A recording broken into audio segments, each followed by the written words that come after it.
गोलीय सतह से प्रकाश का अपवर्तन हम लोग थे पढ़े नहीं। इसमें आप लोग को बताया गया था, कल पढ़ाए थे हम लोग अवतल गोलीय सतह, ठीक है। आज हम लोग को पढ़ना है उत्तल गोलीय सतह, ठीक है। और उत्तल गोलीय सतह से पहले फिगर बनाते हैं, इस पर ध्यान देंगे।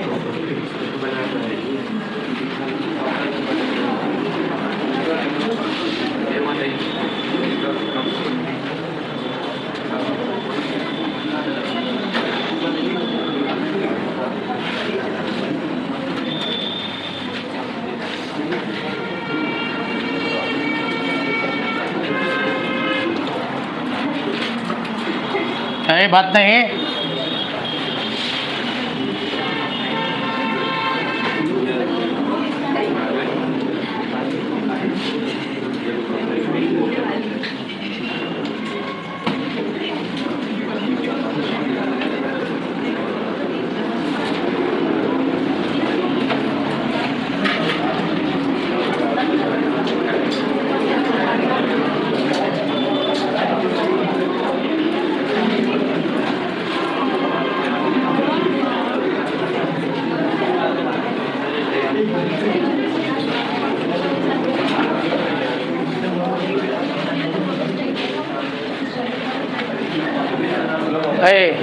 ये है माध्यम फर्स्ट, बाबू ध्यान देंगे। ये है माध्यम सेकंड। सवाल मेरा ये है कि प्रकाश का अपवर्तन हो रहा है माध्यम 1 से माध्यम 2 में, समझ रहे हैं ना। और वो एक वस्तु है, ध्यान देंगे। वो एक क्या है बाबू? वस्तु है जिससे प्रकाश निकल रहा है और निकलने के बाद M बिंदु से क्या हो रही है? अपवर्तित हो रही है। और आपको समझना होगा कि ये पॉइंट जो M है ये इसी सरफेस पर है, लेकिन चूंकि फिगर को बड़ा बनाना है इसीलिए हम इस पॉइंट को थोड़ा सा ऊपर करके बनाए हैं। और जो वक्रता केंद्र से जो लाइन होगा वो अभिलंब का काम करेगा, नॉर्मल का काम को जो है करेगा। और इसके साथ जो एंगल बनेगा वो आपतन कोण हो गया, और अपवर्तन के बाद जो कोण हो गया वो क्या हो गया? आर हो गया। और अपने ओर से हम एक कोण मान लेते हैं अल्फा, और यहाँ मान लेता हूँ मैं बीटा, है ना, यहाँ मान लेता हूँ गामा। तो बताइए किसी को प्रॉब्लम है? अल्फा बीटा गामा जब हम मान लिए हैं तो किसी को कोई डाउट है जी? नहीं डाउट है। अगर मैं कह दूँ यहाँ कि M बिंदु से, क्या कहेंगे कि चित्र में M बिंदु से क्या हो रहा है? हाँ, प्रकाश का अपवर्तन हो रहा है। आप लोग खाली समझेंगे, उसके बाद से उतारना है ना। वो वस्तु का है ना बाबू, आई क्या बन रहा है? प्रतिबिंब बन रहा है। काहे हल्ला? μ1 एंड μ2 क्या है बाबू? माध्यम के अपवर्तनांक है। कोई डाउट है? क्या है बाबू? माध्यम के अपवर्तनांक है। तो किसी को कोई दिक्कत है? और भी फिगर में कुछ हो रहा है।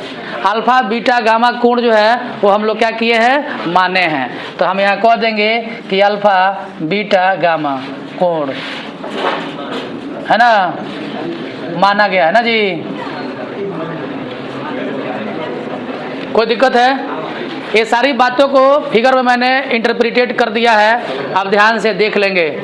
और हमको अब करना क्या है कि गोलीय सतह से जब अपवर्तन होगा तो उस अपवर्तन का एक फार्मूला हमको क्या करना है? इस्टेब्लिश करना है। और वही फार्मूला जो हम लोग अगले क्लासेस में, पीछे एक क्लासेस में क्या किए हुए हैं? हम लोग किए हैं। लेकिन अब यहाँ क्या है? सरफेस केवल चेंज है। वहाँ सरफेस क्या था? अवतल था। यहाँ जो सरफेस हो रहा है वो क्या है? उत्तल है। कोई दिक्कत है? हाँ, किसी को दिक्कत है तो बताया जाए।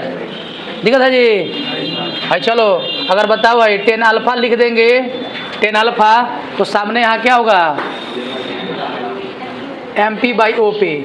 तो this implies that alpha equal to MP/OP, है ना। चलिए, इसके बाद हम लिख देते हैं यहाँ 10 बीटा।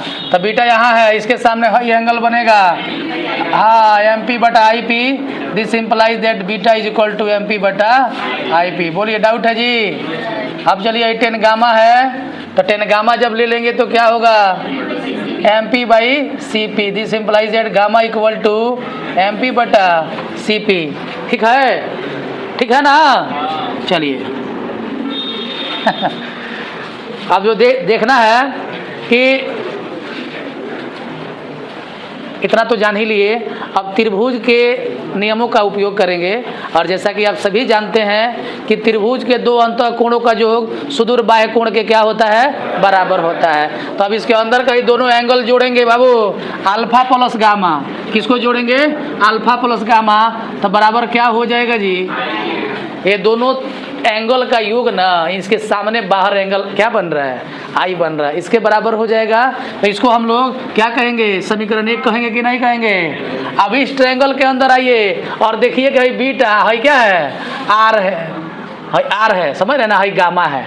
तो मैं अगर कह दूं कि एंड बीटा प्लस आर बराबर गामा, तो कोई दिक्कत है।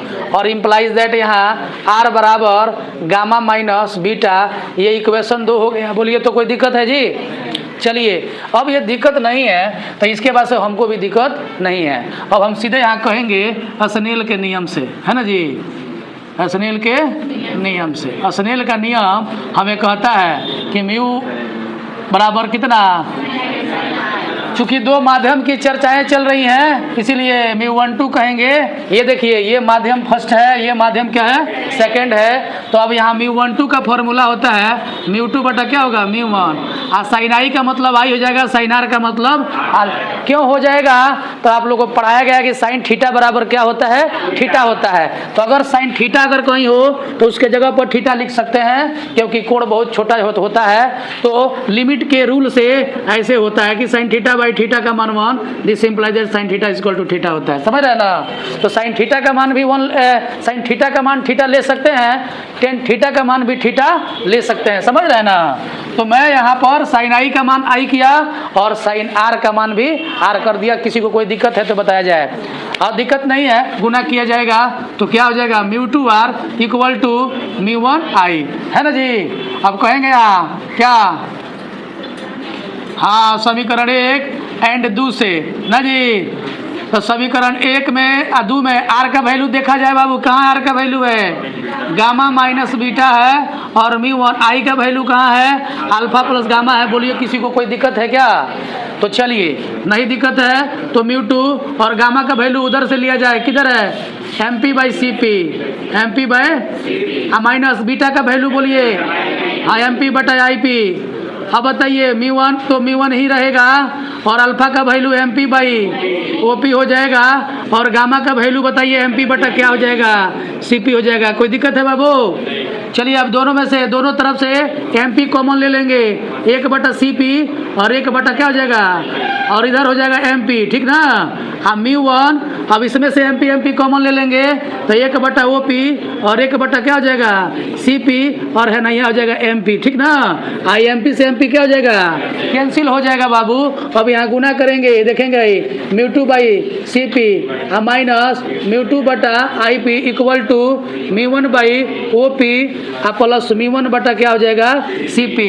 अब जो है C P I P O P जो है ये कोई डिफाइंड डिस्टेंस है, जिसको फिगर में आप देख सकते हैं कि वस्तु से ध्रुव के बीच की दूरी वस्तु दूरी u होगा, सी पी क्या हो जाएगा, वक्रता की त्रिज्या r हो जाएगी, आई पी क्या हो जाएगा, तो प्रतिबिंब दूरी v हो जाएगा। इसके इस ओर जो होगा वो पॉजिटिव होगा, इसके इस ओर होगा वो क्या होगा, निगेटिव होगा। तो इस फिगर में समझने की आवश्यकता है आपको कि यहाँ देखेंगे μ2 और चलिए Cp का मान बोलिए तो कितना है, R है, क्या होगा पॉजिटिव की निगेटिव, चलिए μ2 और उसके बाद से Ip का मतलब क्या हो जाएगा, V, है ना जी, पॉजिटिव हो के निगेटिव जी।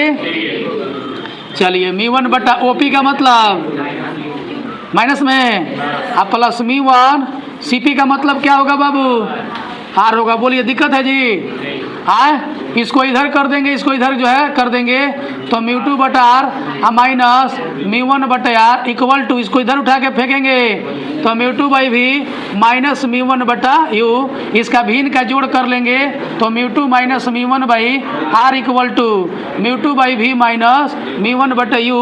ये देखिए एक्सप्रेशन तैयार हो गया and this is your formula. समझ रहे ना। कई बार परीक्षा में दो तरह से सवालों को दे सकता है कि गोलीय सतह से प्रकाश के अपवर्तन के लिए व्यंजक प्राप्त करें। अगर नहीं देगा ऐसे तो ऐसे देगा कि सिद्ध जो है करें कि इतना बराबर इतना, देख रहे हैं ना, ऐसे पूछ सकता है। कोई दिक्कत है? बना लीजिए।